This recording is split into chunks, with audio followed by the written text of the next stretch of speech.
When I began, I was always a woman architect. Now I am an architect, and that terminology seems small, but it's a big deal.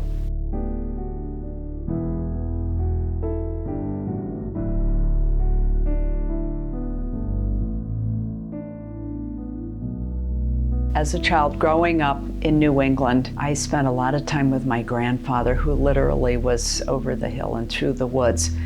And his hobby of building models of New England houses. As a little girl, I was there a lot, helping or perhaps getting in the way, but it was inspirational. It still feels like magic to me to transform a sketch into a building. And the experience of walking through a building, or actually a landscape for that matter, tells you new things that somehow your intuition knew about, but then there they are realized. Classically, architecture and landscape architecture are separate disciplines, but my hobby of gardening gave me a sense of how things change, the fact that you need to plan ahead. Somehow you know that this plant's going to grow, but then that intuition for how big and what else is going to change has been instrumental to me in how I plan ahead on a project. Most small design firms don't actually deal with the landscape part of the project. I start always with the landscape. The building is really in between the parts of the landscape, not simply a building with a landscape around it. When I draw a house, I don't start with a flat line and then draw a building above it. Call those flat bottom houses, where clearly somebody forgot all about the site. Instead, what's the site tell you? How does it slope? Where's the sun? Begin there. I've done designs for homes in 9 states, and it has been very interesting each time you go to a new locale to understand what the opportunities and challenges are there. In Wyoming, unbelievably hot sun, wind, winter 15-foot drifts is a different kind of a place from the more verdant Minnesota. Wisconsin is different from the seacoast in Maine. Very different opportunities in terms of how the architecture responds to that latitude, site, climate, sun, wind. Wonderful opportunities to make it local. Neither pure modernism nor traditionalism is really good for implementing sustainability. So when people ask, what is my style? I have to say, well, it's actually based in practical, intuitive things, and the style grows out of things like facades that are different on different sides to accommodate the sun, and that creates a major opportunity for how is that facade treated such that there's no glare, but there's light, or rooms with windows on 2 or 3 sides for lighting that is wonderful all days. And that those kinds of moves are really what green design is about. These are becoming built-in, not add-on. Modernism is actually a good thing. Clean, simple, modern tenants are very often a good way to go. But that, I don't need to give that advice as much as I used to. Writing the book, The Simple Home, The Luxury of Enough, was a fabulous opportunity. You get a call out of the blue from an editor, the senior editor at Taunton Books, who says, would you like to write a book? And you think to yourself, oh. And you are an architect, you really haven't written a book before. But it's a good thing to say, what do I really think about architecture? When I was invited to write the book, Taunton said, sustainable design is, it's kind of trendy.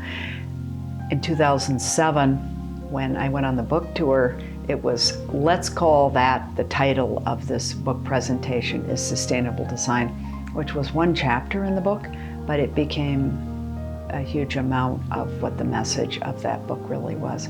I was also invited to be in a book called Women in Green, which spoke about women who were involved in sustainable design. So I was very honored to be considered one of those women. When I finished high school and decided I will go to architecture school, only 3 universities accepted women in their architecture classes. I had no idea in 1968 how radical my choice was. I went to Tulane, 12,000 man university, from a small girls' boarding school for nice young ladies where you wore a skirt to dinner and you got detention for chewing gum.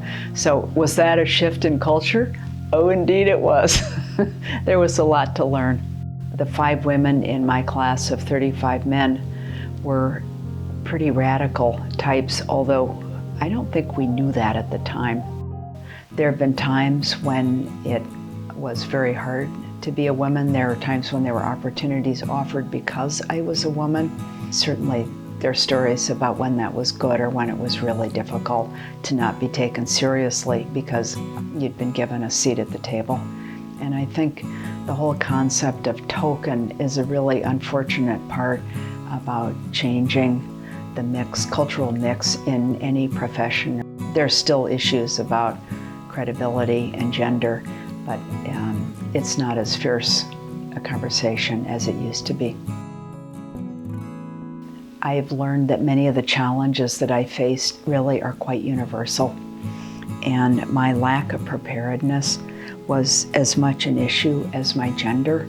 Things like negotiating a contract, those are universal. Go for the jugular. Get used to it. That's the way it's going to be.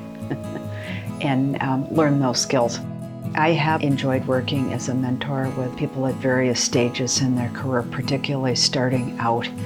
And I think it's very important to learn how to run a business, and that you can't do what you're going to do creatively unless you know how to run the business and make it all happen.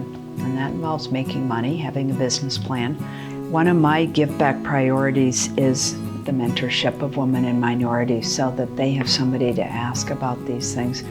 And I can say to them, yeah, that's a problem, but here's what we do about it. And you're right to ask that question. My conservative New England father, who I recall wearing his bowler hat, actually never had a real career, but he believed that his daughter could do this, and he was inspirational to me.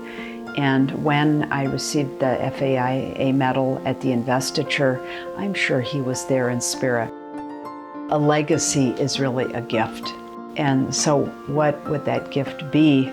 Hopefully advancing the conversation about sustainable design. Sustainable design was a pesky added problem, and now it's become more mainstream as an important constraint, and it's part of a value. So perhaps what exists now is what I have helped create in terms of where the conversation has gone. Aren't these things that are basic tenets of sustainability actually of great value? I like to think about sustainability as including the we, not just the me, in my work with clients, in my talks, in my publications, that I've espoused that cause of what is the we? It's beyond the me, and that boils it down to that simple gift level.